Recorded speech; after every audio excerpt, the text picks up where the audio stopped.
भैया देख लेना एक मिनट।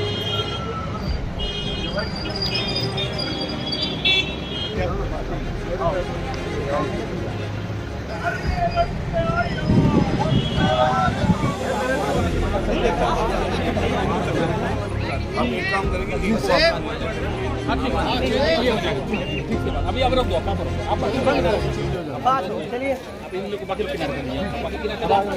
देखिए बहन जी, इस टिकट हम लोगों ने बहुत चुनाव लड़े हैं।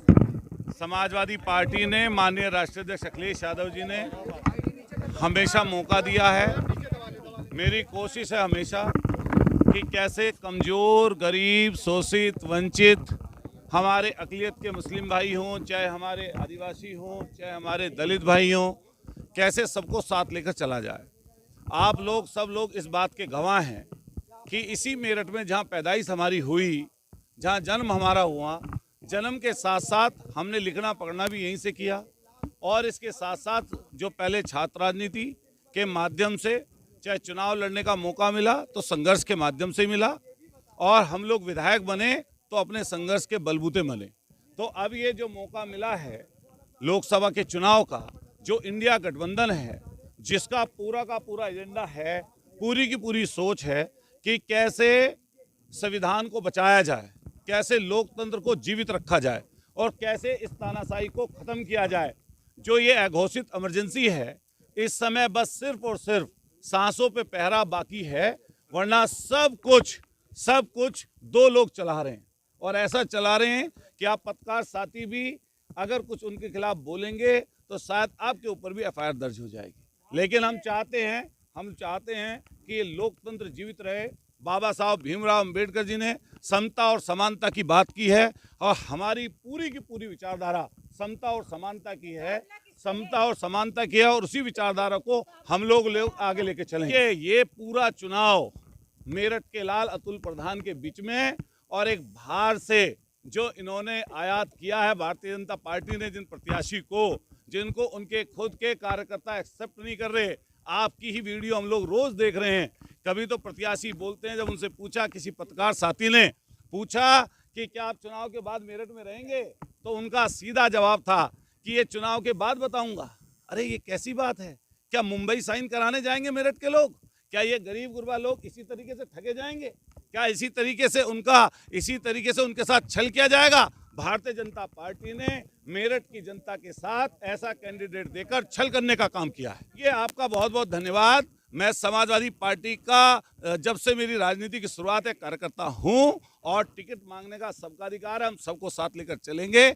हम लोग विपक्ष के लोग हैं। हमसे पूछे कि हमने पिछले साल कितने आंदोलन किए, हम कब किसानों के लिए लड़े, कब नौजवानों के लिए लड़े, कब अस्पतालों की दुर्दशा के लिए लड़े, कब लूट के खिलाफ लड़े। और यही पेड़ है, और आप सब लोग गवाह हैं इस बात के कि ना जाने कितनों बार हम लोग आंदोलन कर करके अपनी पहचान बनाए।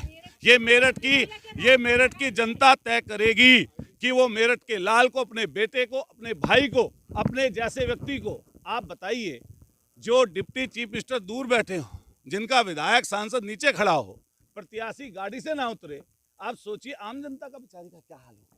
हम लोग तो घुले मिले हैं लोगों से, आपके कंधे से कंधा मिलाकर चल सकते हैं। अभी हमारी बहन मिली आगे, हमने पैर छूकर इनका आशीर्वाद ले लिया। क्या आप उनसे अपेक्षा कर सकते हैं? ऐसी उनसे अपेक्षा नहीं कर सकते। वो सोच रहे हैं कि वो स्टार हैं। यहाँ स्टार की जरूरत नहीं है, ऐसे स्टार की यहाँ जरूरत है जो उनके जनता के कंधे से कंधा मिलाकर चल सके, उनके मुद्दों पर लड़ाई लड़ सके, उनके बीच में रह सके। हम सारी, हमारे कांग्रेस पार्टी के जिलाध्यक्ष, हमारे केजरीवाल, हमारे आम आदमी पार्टी के जिलाध्यक्ष, सारे महानगर अध्यक्ष, हमारे पूर्व के मंत्री, कई हमारे यहाँ पर साथी, हमारी अभी बहन हमारी संगीता राहुल जी जो एमएलए का चुनाव लड़ी है, और एक महिला नेत्री के साथ साथ दलित समाज की आवाज बुलंद है। हमारी आज प्रस्तावक के रूप में आपके बीच में है। हमारे तमाम साथी हम लोग साथ लेकर चलेंगे, और किसी के पास जाना होगा हम जाएंगे, और जनता से देखिए, मैं आपका शुक्रिया अदा करता हूं। मैं भी कुछ दिन पहले यहाँ भूख हड़ताल पे था, हमारे पार्टी के जिलाध्यक्ष जी साथ खड़े हैं। कुछ दिन पहले भूख हड़ताल पे था, आप सब लोगों ने हमारी मदद की। लड़ाई क्या थी? वो लड़ाई थी कमजोर की, लड़ाई थी शोषित की, जो अस्पतालों में लूट चली है उसके खिलाफ। और मेरी पूरी मंशा है ये कर्म भूमि है चौधरी चरण सिंह जी की, ये भूमि है स्वतंत्रता आंदोलन की, 1857 की क्रांति के नायक धन सिंह कोतवाल गुर्जर की। ये भूमि है उन ऐसे तमाम अमर शहीदों की जिन्होंने अपने प्राणों को न्यौछावर करके देश को आज़ाद कराने का काम किया। ये अतुल प्रधान इस मेरठ की धरती के लिए अगर जान की भी कुर्बानी हमें लगानी पड़ेगी, हम लगा देंगे।